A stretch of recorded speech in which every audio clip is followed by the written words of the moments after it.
Selamat sore, Bapak dan Ibu, sahabat MPDR yang terhormat. Kali ini kita bertemu pada diskusi sesi 1 dengan kode mata kuliah MPDR 502, Studi Komparatif Pendidikan Dasar di Berbagai Negara. Topik diskusi kita kali ini adalah yang pertama, membangun kualitas pendidikan di Indonesia dalam mewujudkan program sustainable. 2. Analisis dampak pembangunan infrastruktur pendidikan terhadap peningkatan akses dan kualitas pendidikan anak-anak di wilayah pedesaan, sebuah kajian kemanusiaan di negara berkembang. Mengacu pada kedua artikel tersebut, silakan Anda diskusikan beberapa hal di bawah ini. 1. Menurut Anda, apakah masalah pendidikan dan hasil penelitian dalam artikel tersebut juga terjadi di daerah atau lingkungan sekolah Anda? Jika iya, adakah persamaan dan perbedaannya?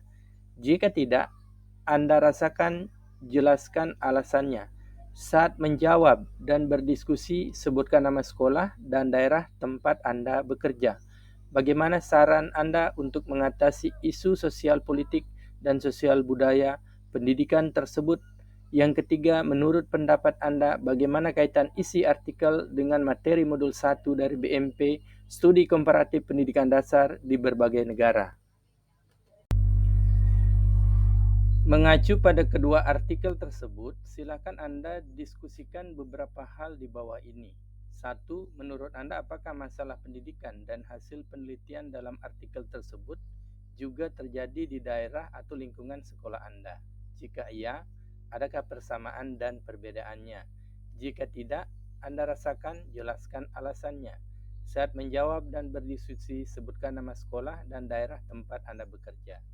Saya bekerja di Sekolah SD Negeri 124 Babamuliku, Kabupaten Bombana, Provinsi Sulawesi Tenggara, yang terletak di daerah pedesaan. Masalah pendidikan yang dibahas dalam artikel seperti kualitas pendidikan, aksesibilitas, serta dampak pembangunan infrastruktur pendidikan sangat tidak relevan dengan lingkungan sekolah saya meskipun dalam bentuk yang agak berbeda.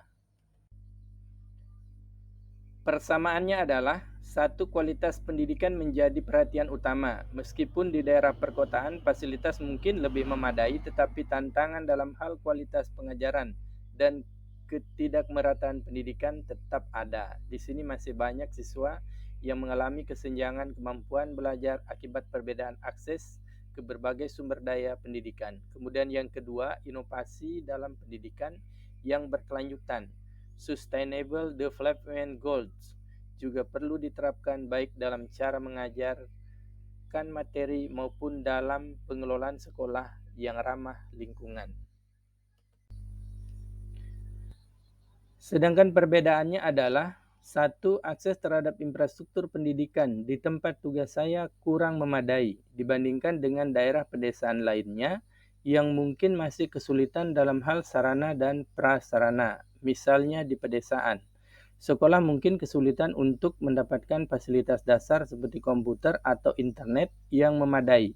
Sedangkan di tempat tugas saya, meskipun tantangannya ada, infrastruktur seperti itu lebih susah dapat dijangkau. Kemudian yang kedua, kendala sosial budaya mungkin lebih terlihat di daerah pedesaan lainnya, di mana adat atau norma setempat bisa menjadi penghalang terhadap kemajuan pendidikan. Sementara di tempat tugas saya mungkin ada tantangan sikap terhadap pendidikan lebih terbuka. Pertanyaan yang kedua, bagaimana saran Anda untuk mengatasi isu sosial politik dan sosial budaya pendidikan tersebut? Jawabnya adalah, untuk mengatasi isu sosial politik dan sosial budaya dalam pendidikan, beberapa langkah yang bisa dilakukan adalah, pertama, peningkatan kolaborasi antara pemerintah dan masyarakat lokal.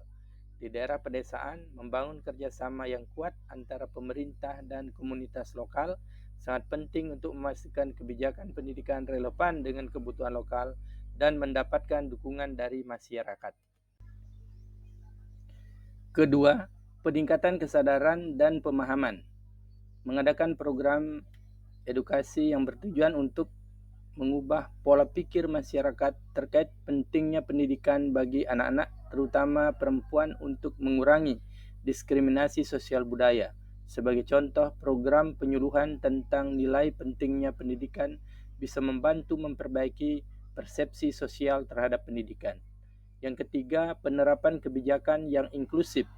Kebijakan yang mendukung pendidikan untuk semua kalangan seperti beasiswa, pelatihan guru di daerah terpencil, serta subsidi infrastruktur pendidikan untuk daerah yang belum mendapatkan akses yang memadai. Yang keempat adalah pemberdayaan teknologi pendidikan. Menggunakan teknologi sebagai alat untuk mengatasi masalah keterbatasan sumber daya, misalnya dengan mengembangkan pembelajaran online atau pembelajaran jarak jauh yang dapat menjangkau wilayah yang lebih luas termasuk daerah pedesaan. Pertanyaan ketiga, menurut pendapat Anda, bagaimana kaitan isi artikel dengan materi modul 1 dari BMP Studi Komparatif Pendidikan Dasar di berbagai negara?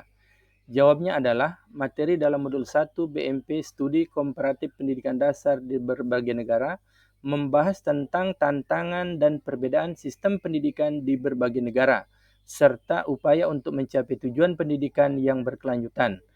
Kaitannya antara artikel dan modul tersebut sangat jelas, yaitu pada bagaimana pembangunan infrastruktur pendidikan dan kebijakan pemerintah di berbagai negara dapat memengaruhi aksesibilitas dan kualitas pendidikan, baik di perkotaan maupun di pedesaan.